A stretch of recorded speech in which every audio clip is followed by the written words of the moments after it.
Surtout Samhain, donc qui est une tradition culturelle chez nos ancêtres.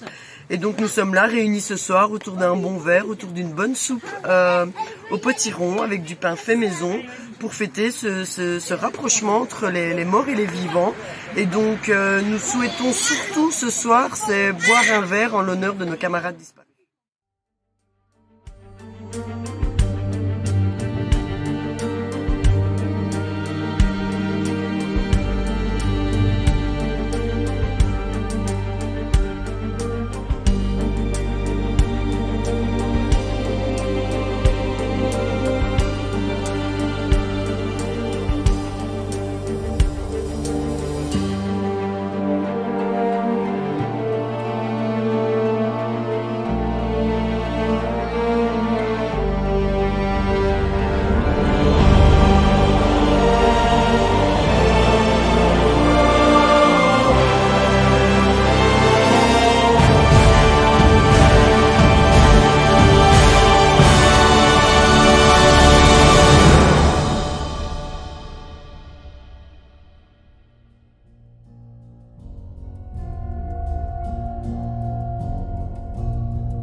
Bonjour, nous sommes aujourd'hui présents donc ce 5 décembre suite à la manifestation à Bruxelles. Nous sommes dans le parc du Cinquantenaire.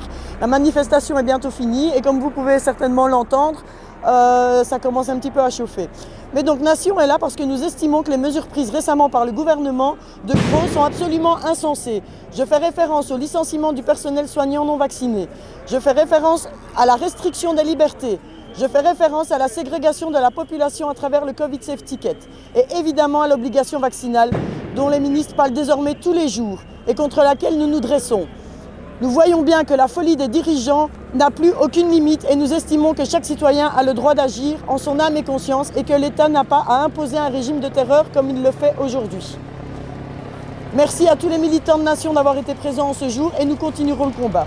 Suite en janvier, merci à tous.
Les organisateurs de la manifestation d'hier affirment n'avoir aucun lien avec l'extrême droite. Mais dans le cortège, il y avait bien des groupuscules d'extrême droite, comme le groupe Nation. Ici, effectivement, on voit la présidente, le secrétaire général de Nation. C'est un mouvement groupusculaire aujourd'hui, mais qui avait le souhait de remplacer le Front National en Wallonie. Ils n'ont pas réussi, mais ils sont assez actifs, très peu nombreux, mais assez actifs et présents à quasi chaque manifestation. Et on les voit ici avec leur signe de reconnaissance, le trident qui est un signe d'extrême droite, et le slogan « Stop au génocide des Gaulois ». Donc ils estiment que la Covid est organisée pour planifier le génocide des Gaulois. Les Gaulois, ici, dans leur langage, c'est la race blanche, ce sont les Blancs européens.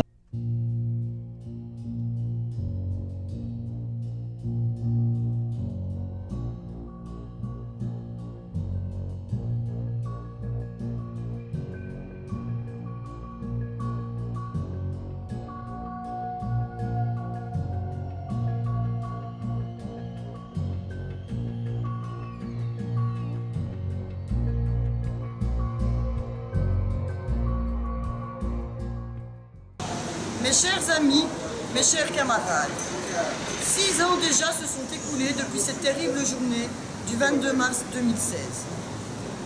Journée au cours de laquelle notre pays et notre peuple furent frappés de plein fouet par des attentats à la bombe. dont les exécutants n'étaient autres que des terroristes de l'organisation État islamique.